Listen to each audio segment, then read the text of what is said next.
Ова е 13-тото издание на редовно економски извештај.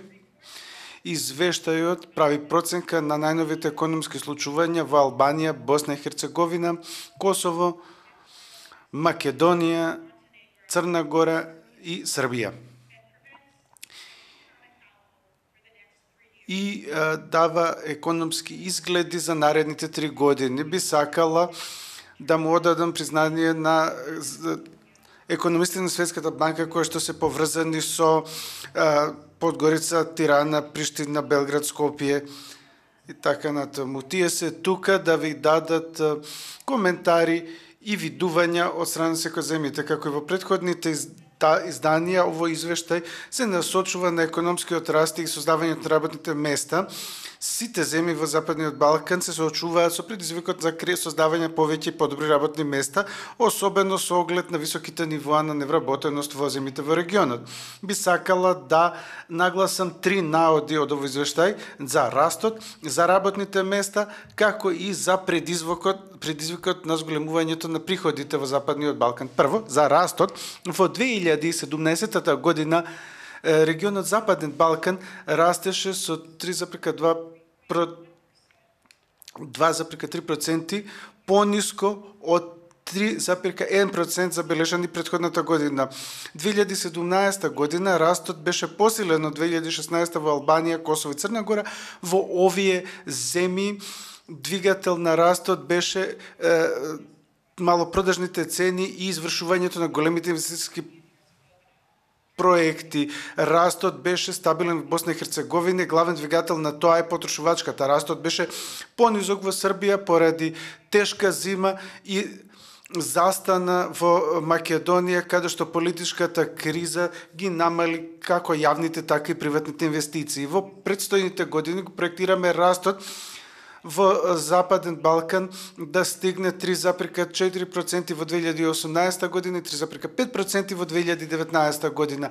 Најголем дел земјите се очекуваат да растат побрзо, поттикнати од посилниот раст во Европа. Меѓутоа, постојат ризици за ваквите изгледи.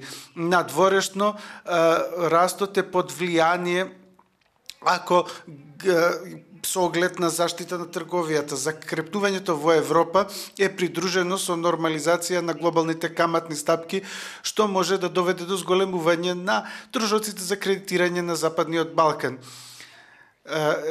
Изгледот за раст е чувствителен на домашни ризици, кои што можат да ги анулираат остварените придобивки, особено на фискалната страна. Второ, за работни места, околу 190.000 нови работни места беа креирани во првите 9 месеци во 2017 година, меѓутоа темпото на создавањето на работни места се забави во споредба со претходните години. 8 од секои 10 работни места беа во услужниот сектор, малопродажба и голема продажба, и покрај позитивните вести во создавањето на работните места, учеството во работната сила и невработеноста и понатаму се високи. А 2 од секои 3 невработени лица се без работа за период подолго од 1 година. На крајот, заглавувањето во низок раст е најголем ризик за Западниот Балкан и преминувањето од земја со средни приходи во земја со силна и жива средна класа. Недостатоци во образованието, човечкиот капитал, соодветни институции и тешко деловно обкружување. Зголемувањето на фискалниот простор за јавни политики за поддршка на растот и унапредување на структурните реформи за развој на приватниот сектор и смалување на пречките во учеството на работната сила можат да придонесе за подобрување на продуктивноста и да го зголемат потенцијалот за раст. Луѓето во Западниот Балкан аспирираат да фатат чекор со стандардите на животниот стандард во Европската Унија. Со тековното темпо на раст потребни се 60 години, 6 децении, просечниот граѓанин во Западниот Балкан да има исти приход како просечниот граѓанин во Европската Унија. Ако растот се зголеми на 5%, ова може да се случи за помалку од 20 години.